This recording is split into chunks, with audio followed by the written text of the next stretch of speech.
I've kind of put together a few things to kind of think about as to how to recognize your soulmate. So the first one is, it seems like it's kind of obvious, but they seem familiar, right? You meet someone, you're like, did I meet you before? Did I know you? I have a close friend who I met when our kids were in kindergarten together. She just kept being like, I know you from somewhere, right? We hadn't met before in this life, but there's a sense of familiarity, right? And like I said, this works with romantic relationships. This works with other soulmates as well. There's also a recognition on a soul level that usually occurs in the eyes. They say the eyes are the windows to the soul. I don't know if anybody's heard that, probably have. There's an energetic recognition in someone's eyes when you see them. Now this might not happen right away. And I don't even know if this is good first date material. Be like, can you look into my eyes? Do you feel the connection? You know, just to kind of like notice something. It's like a glance, or it's a look that their eyes will feel familiar, and there's a peacefulness or a soul recognition. So, and when we do the passive regression, this is something that I do. If you encounter another person, I have you look into their eyes. That's how you'll recognize them. Even if they're a different gender or ethnicity, they might look totally different, right? The eyes will remind you of someone. There also seems to be a piece of someone's soul energy that's carried on the voice. I've heard several stories about this where, you know, I was at a party and I just heard her laugh across the room, and I just felt so drawn to this person. Or they heard someone talking, you know, or they were giving an interview on YouTube and I wasn't watching the screen, but I just heard like, who is that person, right?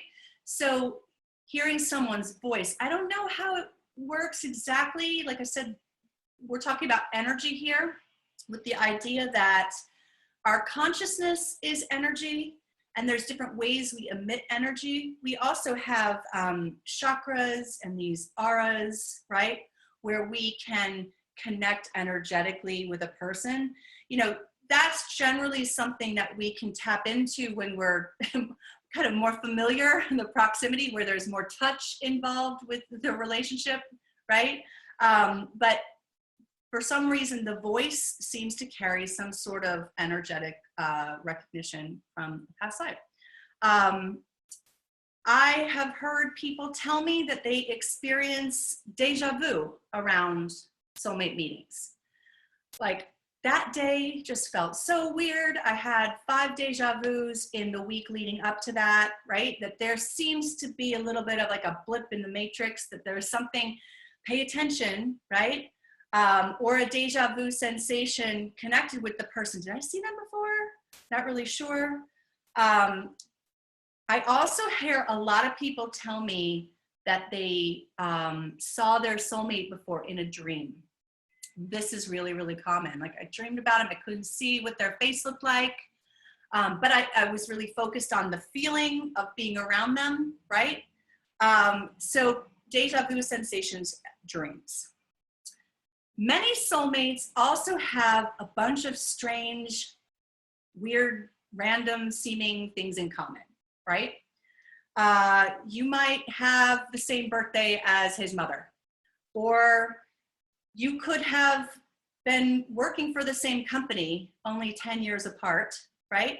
Many soulmates describe almost missing each other, like just walking by each other hundreds of times before they did finally meet. So synchronicities, coincidences, and this goes beyond like, oh, we both love classic rock, or we both love pizza. I mean, right? I'm talking about specifics. So there was one couple I worked with who they worked for the same company at the same time here in New York. And they were like, we must have been in the elevator with each other 100 times. And for some reason, they ended up meeting 10 years after that, which was when the time was right. And I'm going to get into that in a minute too, because sometimes this is about timing, right? Sometimes there can be such a thing as right person, wrong time. So it was just like not the right time for them to meet, but they were almost, many soulmates describe almost being in each other's orbit, right? For years. We'd have the same friends, or we should have met, right?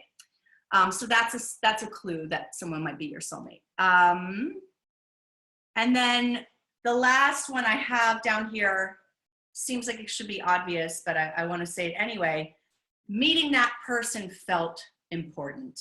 Like there's a significance. Like I said, by meeting my childhood best friend when I was 3 felt important. It ended up being my earliest memory. Like this person is going to be an important person somehow, right? We're very intuitive beings, way more intuitive than we give ourselves credit for, right? So it's kind of like this felt fated. We were supposed to meet. So those are some of the ways that I'll say that we recognize soulmates, but I want to make sure I tell you also too, you meet your soulmate following your path in life, right? Because your soulmate knows your soul, doesn't know your body, right? Your soulmate recognizes you by your soul. So when you're living in connection with your soul, and this sounds kind of oversimplified, right? Where it's kind of like, in order to meet your soulmate, you need to know your soul. You need to become good friends with your soul. And that's a question somebody brought up, like, you know, how is it that I've not met a soulmate because I've done so much work on myself? I'm gonna talk specifically to that in a moment. It's kind of like, I know my soul. I meditate. I can be alone. And like I said, this is something that a lot of people are dealing with this quarantine, the coronavirus, like how to just be alone right now when you don't want to be. You're not, you know, you don't get to go have the busyness, go meet your friends for a drink, or, you know, go out to dinner or go to the office and bury yourself in work. It's like just being alone in people's singleness is something a lot of people are really dealing with right now.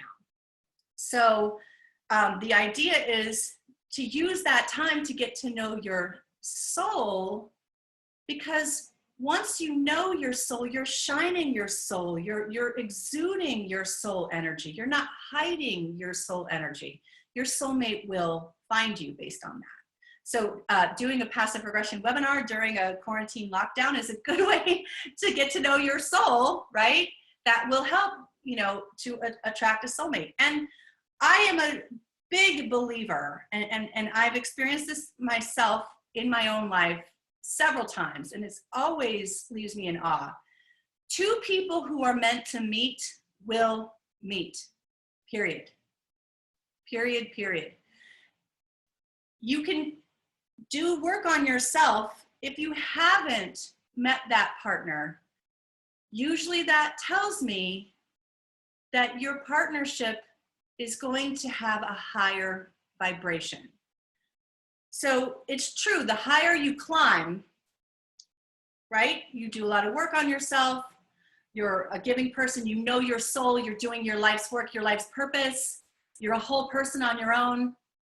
Where are they? Right?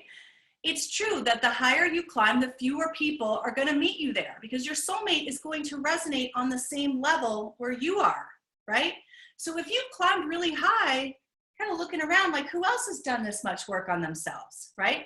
It's true that there are fewer people that will meet you where they're at, but I promise you they are there. It just takes a little longer to manifest a relationship that represents that level of evolution.